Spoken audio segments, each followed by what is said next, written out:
Hello everyone and welcome back to Young and Excellent. We are a grassroots platform ready to dive into stories in Sarnia-Lambton of young and excellent people. And that is very subjective. What we do is we just basically have amazing conversations with young people in our community who are entrepreneurs, artists, change makers, you name it, we got it and we love it. Every single week we come back, we interview people and we learn way more about our community, and we're hoping that you learn more about our community as well. So let's celebrate everything that is young and excellent, or just young, who knows? But come out and see what we got. Thank you. This week we are interviewing Abby, my beautiful, beautiful baby cousin. I love her so much, and she's definitely not a baby anymore, and we're not even that far apart in age, but I love Abby so much. We dive into her personal life and her career, her path to find her career, and of course, what it's like to be a horse girl. Just kidding, she's gonna hate that. But we really hope you enjoy this conversation. I really enjoyed it, and I love my cousin so much, so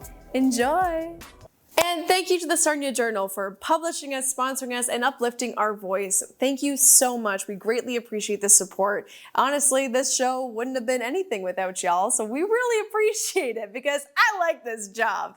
Anyways, definitely subscribe to their daily email blast. It keeps you in the know, keeps you in the loop, everything Sarnia-Lambton, which I think is really important. And if you're a passionate community member, that is a great, fantastic resource for you. So definitely hit that subscribe button and enjoy all the news.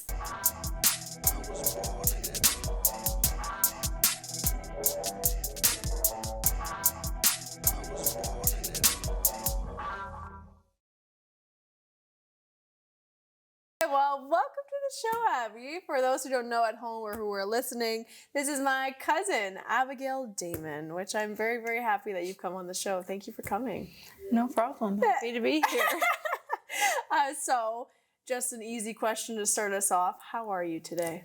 I'm good. I'm good? Yeah. You get anything up to fun, anything like that at work or anything? No, not really. I did a program with some kids and they loved every game that we played. So yeah, oh, that's so nice. Well, what do you do here in Sarnia? I work at Pathways Health Center for Children. I'm a recreational therapist there. I work out in Lambton County, so I go around to the different schools in the before and after school cares and play games with the kids. Which is so nice. I'm so happy for you because I remember when you got the job and I was so excited because I know that's where you wanted to end up, which is fantastic. How do you become a recreational therapist? Yeah, so I took a 2-year course at Lambton College called recreational therapy. Also, through that the course. Yeah. And yeah, that's about it. What do you do as a recreational therapist? 'Cause I hear this word a lot, especially like in like retirement homes and all this different kind of like different kind of positions in the community. But what do you do?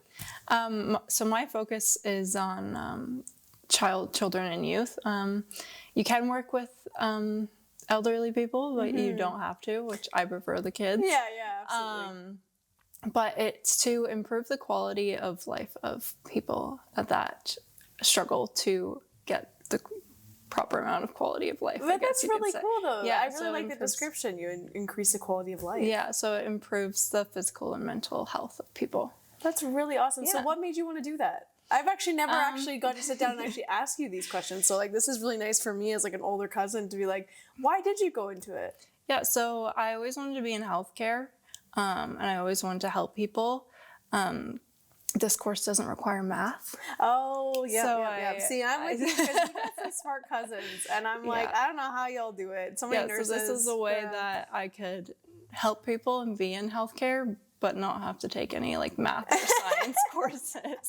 Yeah, absolutely. So what is your favorite part about working at like Pathways? Yeah, so my favorite part, it's a very like community environment at Pathways, which is really, really nice.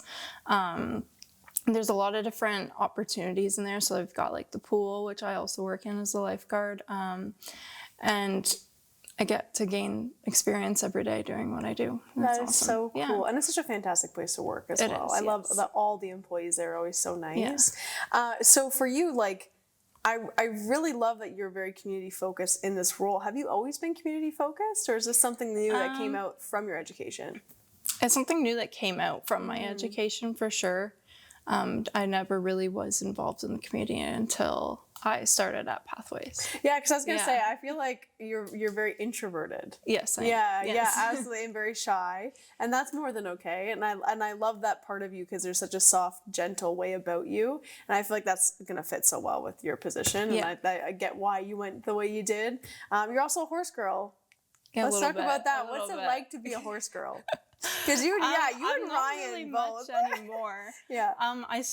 Like did it when I was a kid, and then I liked being around the horses. Like it was more like calming. Yeah. And it's like helped mental health, I guess. Yeah. So like during COVID, it was something that I could still do. Because Yeah, you can just go out and like have some fun. I can go and take lessons, and you're 6 feet apart. So from the instructor, so it was nice to redo that during COVID. Do you but I think haven't done there's it in a long time? Do you think there's like a link though between like your empathy and your skills in that? Because I always find that people that are drawn to horses are very empathetic in nature, because horses are very empathetic in nature too. Yeah. Do you find that there's a link between your hobbies and your career choice that like kind of makes sense for you? I guess so. I've always liked animals because my mom works at the Humane Society, so I've always grown up around animals, and but I wouldn't say there's like a direct link, maybe like a little bit. But I'm not like, there's extreme horse people, and then there's like, like I'm down here. Yeah, absolutely. I get what you're saying. You're not like a country boy. I love you. Yeah. But I love that though. So being community like focused, because again, you just mentioned that you weren't really in the community at all. Yeah. So why did Pathways open that up for you? Like it got me out in the community. It got me like learning that there's opportunities out there to be in the community and volunteer. So like the 2 girls that I work with, they introduced me to Special Olympics. So I volunteer for them every Sunday for the swim team, which is awesome, and I love it. It's another way. So you volunteer your time, so you don't get paid for that work? No. That is incredible. Yeah. Do you find like a lot of value in your volunteer opportunities? Yeah, I love it. It gives like me a sense of joy that I can help people like learn how to swim and strengthen their swimming skills, and I love to see them win and exceed. And yeah, especially for the Special Olympics, just because I think sports are just so incredible, and we always bond over sports, and the Damons are always just like, everyone's just a sport fanatic, and I think it's such a wonderful space to just show that like there's a community supporting you, and regardless of your abilities and regardless if you're able-bodied or not, like I just feel like young people need that. And so do you find like someone will start like their like swimming season a little bit shyer, and then by the end it's like, oh my gosh, it's a new person? Sometimes, but more like they've been doing Special Olympics. A lot of them have been doing it for years and years, and they're in multiple different sports that they do all year. So like there's bowling, there's swimming, there's powerlifting, there's track, there's soccer. Like there's a whole bunch that they all participate in, most of them. Wow. So yeah, they love coming out, and I love seeing them happy. So that's awesome, and I think it's such an amazing like initiative as well, because like I feel like Pathways does such a great job at providing those opportunities for youth that maybe have barriers in a place like, you know, where I work, Rebound, or like St. Clair Child and Youth, or like any of these places that offer like specific programming to young people. Yeah, so Pathways and Special Olympics are 2 separate things. It's 2 different things? Yeah. Okay, see, I'm learning. I thought that Pathways put on Special Olympics. Like, I thought they did it in their building. No. Oh my gosh, talk about that Pathways and Special Olympics are 2 different things. 2 different things, okay. Pathways offers more like like for TR anyways, we offer teen transition. We offer like arts and that type of stuff. We also offer the soccer programs and all of that stuff. Oh, okay, sweet. Maybe that's why I'm getting confused. But then Special Olympics is their own like organization. Oh, that is so sweet. See, I just thought Pathways was a champion for it. No. So that is so cool. So who runs Special Olympics, and is it actually just the Special Olympics themselves, or is it like a branch of some kind? I'm not too sure actually. Yeah, that's but fair. like that's fair. like it's just, I don't know, just Special Olympics. That is so cool. So did you find that opportunity because of Pathways then? Yes. Okay, so they connected you to it, but it's not through Pathways. Yes. Okay, well, the more you know. So if somebody had a young person who wanted to get involved with Special Olympics, where would they go to find that information then? It's really out there. Like they can go on Facebook. Like there's a Special Olympic Facebook page. They're on all social media platforms. They're on Facebook, Instagram, so mainly through there. And there's also a website that they can go to. Okay, perfect. That's awesome. And so for you, like switching back, and obviously you said you're a lifeguard. You were a lifeguard in high school too. Yeah, you've been a lifeguard.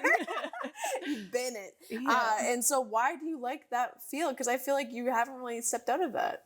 Lifeguarding? Yeah, you haven't really like left that kind of field a little bit. I haven't left it because it's kind of like it's really, really easy to get a job as a lifeguard. So if it's needed. I needed to fall back onto it, then I can. Yeah. It's there. It's an option. It's a really smart way and like a really good mindset to have to like think about it like that. Just because I find that sometimes we don't think our hobbies can be useful, or like we don't think like our high school jobs can be useful, but in reality they really are, and they can be building blocks for those kind of backup plans or safety nets. And so there's no passion involved. I mean, like, I like swimming. It's probably one of the most boring jobs in the world is watching people swim around. Yeah, you know what, that's fair. And then you get like, you know, some bratty behavior sometimes. Yeah, exactly. Yeah. But yeah, then again, it's a like I can fall back onto it if I have to. Yeah, for sure. And so I still do it as a second job, extra income. Yeah, absolutely. So you crave stability in your life. Yes. Then. Yes. I feel like I don't know if it was our grandparents or who instilled it, but like stability, I feel like has been drilled into all of our heads as like cousins. And I'm very thankful for that, because I feel like I have a similar mindset as you, because I've done theater all my life and it's always something I know I can just fall back on at any moment. So yeah, I kind of share that. I share that mindset for sure. So in terms of your path though, getting to your career, I know that you went a couple different places before you landed in recreational therapy. Yes. And I would love to hear about that journey. I went to Brock University for child health, and that's when I realized university is very much like high school. Yeah. Where you're taking math and science and anything that you will never need ever again. Yep. Absolutely. I had to take science. As a theater major, I had to take science. Like why? It's nuts. But, so I actually took a rec and leisure course while I was there as one of my electives, and I fell in love with it. So I looked into it just to see what type of jobs I can do, and then I found recreational therapy, and I said, that's literally exactly what I'm looking for. Oh, I love So then that. I found that there's a course at Lambton, and then I could be home and save money. Yeah, saving money, that's a huge thing. And that was a really smart move to do before COVID too. Yeah. But that takes a lot of bravery to kind of be like, I went here for this, my ego is now attached to this. I'm going to detach everything, have to tell my parents I'm moving back home, have to tell my younger siblings, because you're the oldest in your family. So I feel like that's a lot. Did you feel pressure in that moment, or were you like, nah, I don't care? Well, I think COVID kind of helped with that because everyone had to come home anyways. Fair, yeah. Oh, I thought you made the move before COVID. No, so it was like COVID. right at the start of it. Oh, It was like St. Patty's Day. Oh yeah. Oh God, that's. And I was there, and then I came back like right after that, and then I decided. Wow. Yeah. Yeah. So did you feel like, you know, it was kind of a big move, or like did you feel like it was definitely a big move, just because I went from having so much freedom to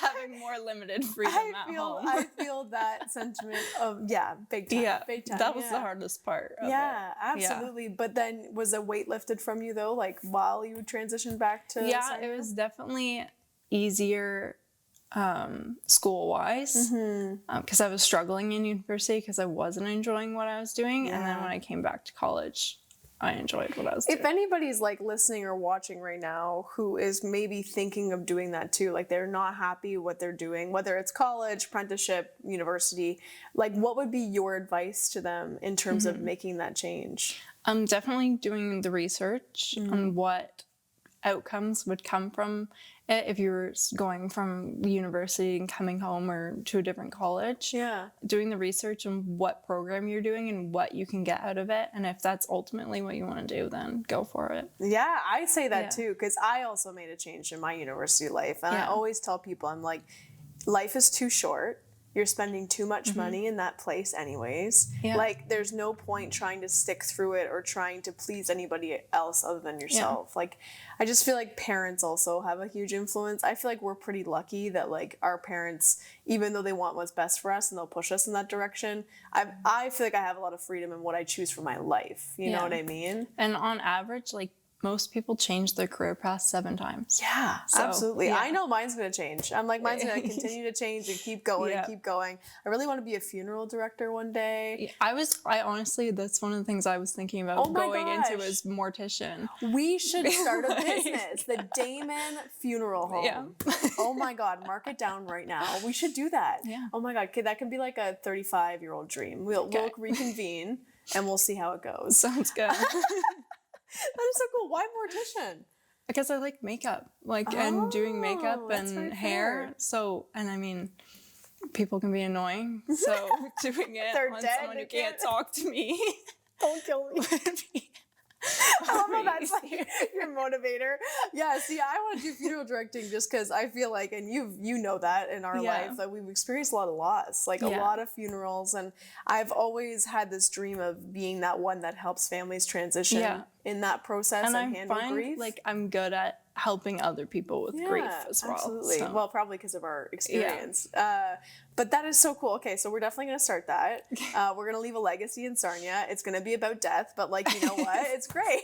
It's a part of life. It's a part of life. It's one of the biggest parts of life. So it's perfect. Oh my God, that's hilarious. I'm gonna have to like always remember that now. Just keep it in the back of my head. But yeah, so you were born and raised in Corunna, correct? Yes. Yes. Okay. I knew the answer was correct, but I want to make sure. And so what is it like living in Corunna and commuting to Sarnia? Because some people like really like think it's like the biggest deal ever, but I don't think it's that bad. Sometimes it's a pain in the butt. Yeah, when you're running late, it's awful because then you get stuck behind a truck and then you're like, oh. Or there's a train. Oh, yeah, the trains. But also, like, my boyfriend lives 2 minutes away from my workplace and also finishes work usually after me. So then I have to go all the way 20 minutes away or wait around in Sarnia for hours on end. So that's the worst because you don't want to keep going back and forth. Yeah, you know what? That's really, really fair. But do you enjoy Corunna more than Sarnia or vice versa? Or I enjoy Corunna more just because it's a more close-knit environment. A lot of people know a lot of people. Yeah. Can't get away with much in Corunna. No, you can't. I live in Corunna too, for those who don't know. Yeah, and basically my whole family lives in Corunna. Like you live in Corunna.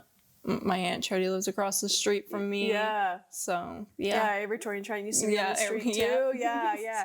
That's why I always say, I'm like, I feel like Corunna is my home away from home because like you guys were on that street that Victoria and Trent were. Yeah. And so like me, Ryan, and Rachel would just come over all the time. Yeah. Play Nicky Nicky Dine Doors, Uncle Sean. It was great. I loved it.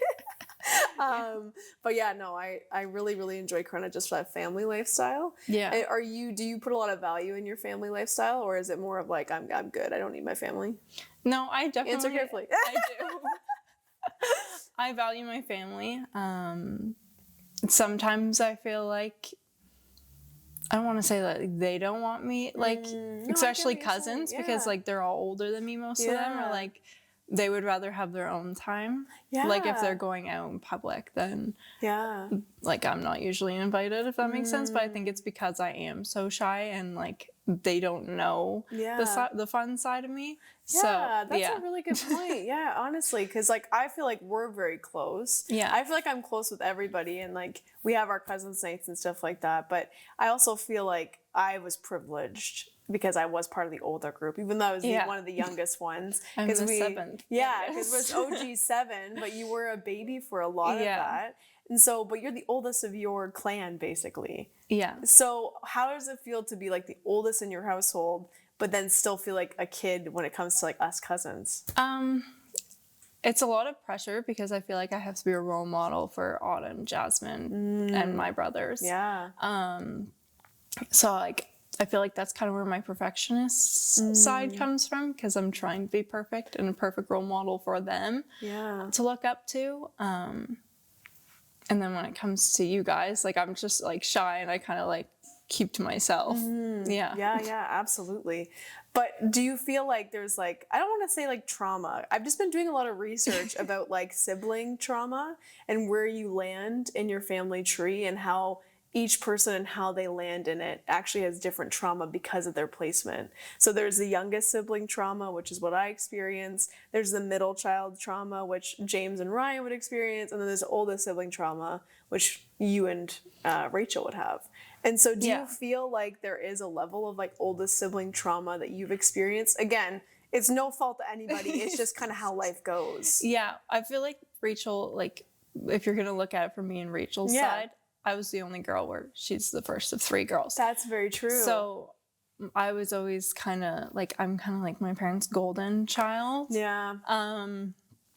But like the only like real, I guess you could say, trauma is I always felt like there was that pressure on me to be perfect, and I didn't like getting in trouble. If I got in trouble, I'd break down. Yeah. That's really all I can. Yeah, no, that's super fair. That's really fair. And then for you to play like kind of that like weird balancing act of being so young over here, but then being the oldest, like I can see why you have a perfectionist kind of mindset. Yes. And so how does that affect you as a person to have that mindset on you? Like 24/7 probably. The perfectionist? Yeah.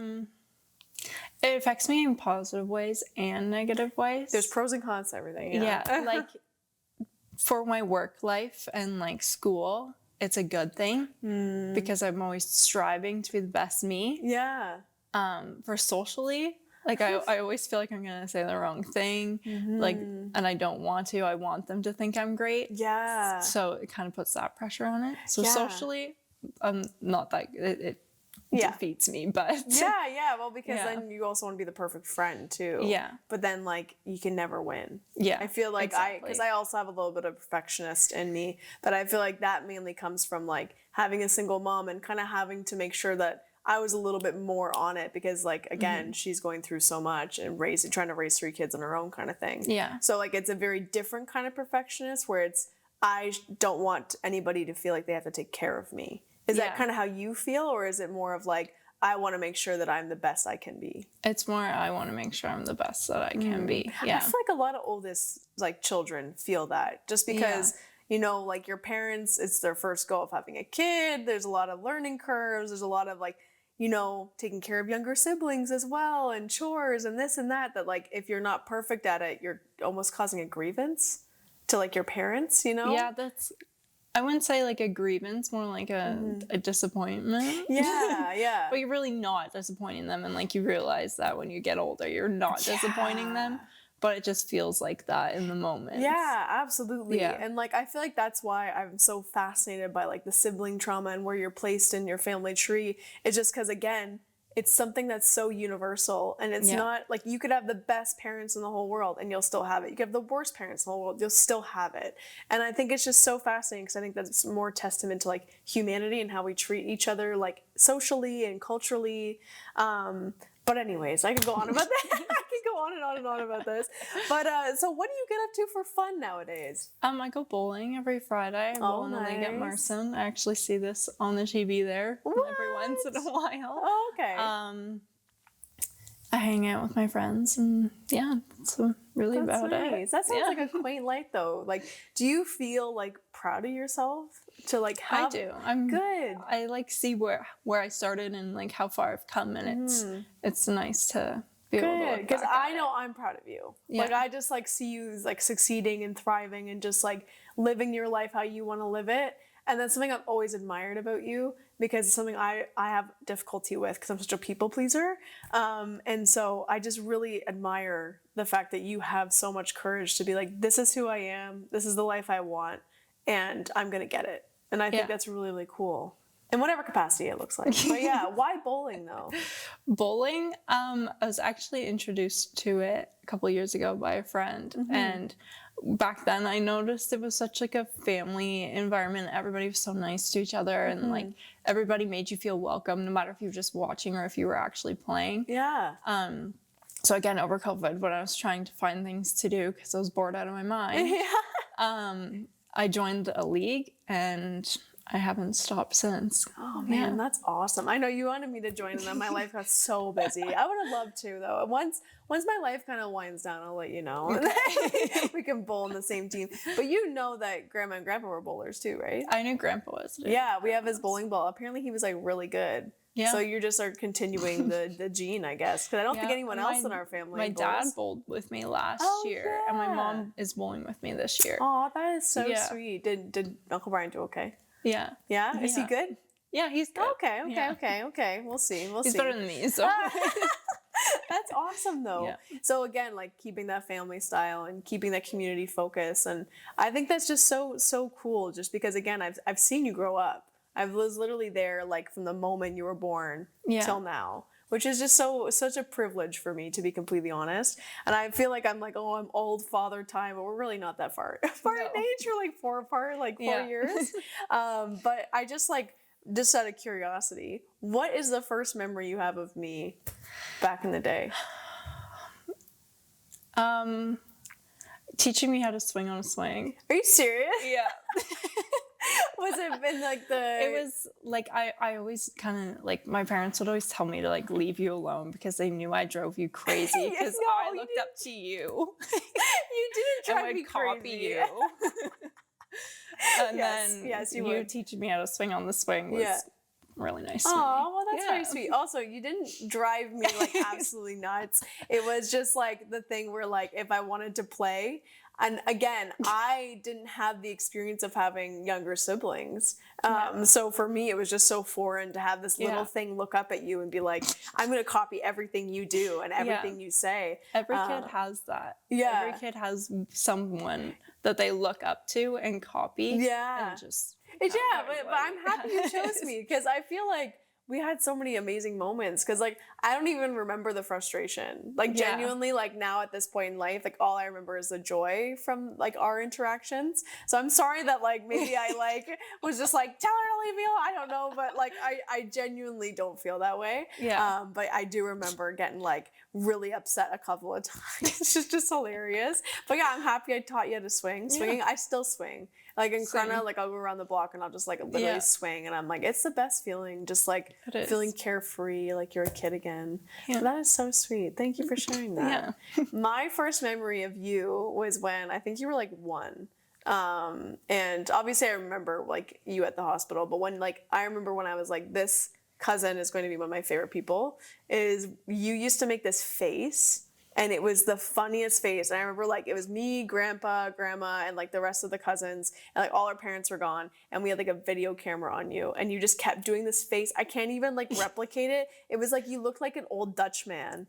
And, like, you would, like, and we'd be like, Abby, do it again. And then you go, I was like, you got, like, your chin all the way over here. And you'd, like, squint. And you look like Popeye. I'm not joking. It was, like, the best. You were such a funny, like, toddler. Like, you just didn't even care. You were just like a performer. It was so cool. I loved it. And I do think you still are like that. I think that, yes, you're shy and all that fun stuff, but I really, really do think you have that performer in you still. Because you didn't do theater, did you? No. But you did like dance, is it? Or I did dance, not for very many years. Yeah, I didn't think you kept up with it. I was more into like baseball and hockey and those types of sports. Yeah, absolutely. Yeah. I was gonna say, I was like, I don't really remember you in the theater world. I know Autumn and like Jasmine were, because they came and joined me at the theater and all that fun stuff. Autumn still does dance. She's phenomenal. And then Jasmine's a horse girl too. Yeah, that's so cool. Look at us go. But yeah, it's honestly been such a cool conversation to have with you, because like, again, we don't really get to see each other quite as often, because like you said, we're all doing our own little thing now. But yeah, I really appreciate you coming on. So last question for our little interview. What is the greatest piece of advice you've ever been given? Oh, that's a hard one. It is hard. I have no idea. It's hard. I don't know. It's hard to like recall it. Yeah. Okay, how about this? What is a piece of advice you stand by and you use to guide you in this life? I'd like to say, like, don't care what people think. But that's hard. It's hard not to. It's hard not to. I always say, do what you want, but accept the consequences of people. That's what I always say. I'm like, I will be a performer and I will put myself out there and I'll be like deranged and silly and all these things. But if people don't like that or make comments, I have to accept that consequence. Yeah. That if you're going to be someone who's out there loud and proud, comments come your way, you just got to water off a duck's back, you know, just let it go, you know? Yeah. But yeah. Sorry. But what were you going to say? Probably be the best you that you can be. Always strive for more. What does that look like for you, though? What would be the best you can I'm always trying to improve. I'm always trying to learn. I'm always trying to get better at things. Like, for example, I'm going back to school to get my bachelor's. What? So, yeah, we're like just striving for more. Yeah. Always. Don't settle. I love that. Well, Yeah. thank you so much. Okay, well, first of all, before we go, what are you going back to school for? Same thing. Same thing, but a therapy bachelor's. Yep. That is awesome. Yeah. You can become a gym teacher with that. Maybe. That is cool. Summer's off. But no, thank you so much, Yeah, Abby, no for problem. coming on. Yeah. Yeah. I see you guys. Bye.